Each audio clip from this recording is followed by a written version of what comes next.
please introduce yourself.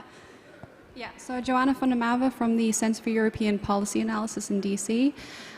So Palantir was at the center of some huge controversy a couple of years ago regarding some of the work with ICE, and obviously being a company that works in intelligence, there were some questions as to whether Palantir pushes the boundaries of the values that underscore democratic societies and human rights protection.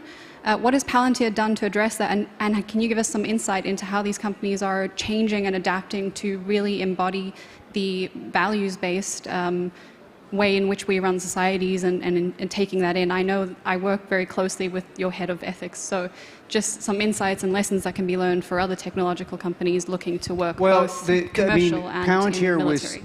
No easy questions here. Oh, you know, I like the article. So Palantir, some of this, by the way, is inside baseball for America. I don't think anyone in Europe in any way would support the immigration policy that we have in America. I'm pro-immigration, but in reality of what we did with our product and what we continue to do with our product is it's used to deport people in America who are undocumented. This is largely not controversial outside of America. I think most people, I lived in Europe most of my life. So the ethical questions involving Palantir largely, in my view, come down to what does it mean to work with software in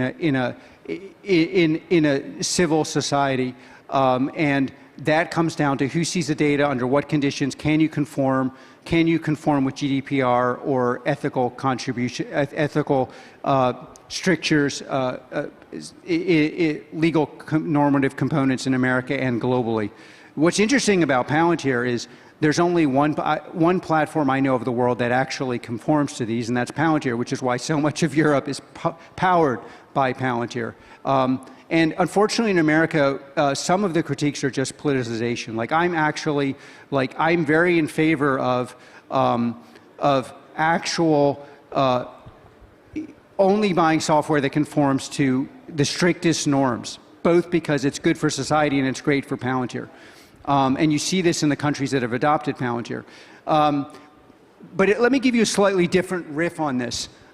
There's a famous quote from Wittgenstein, which is, Ein Regel folgen zu glauben ist kein Regel zu folgen, which is to say you're following a rule.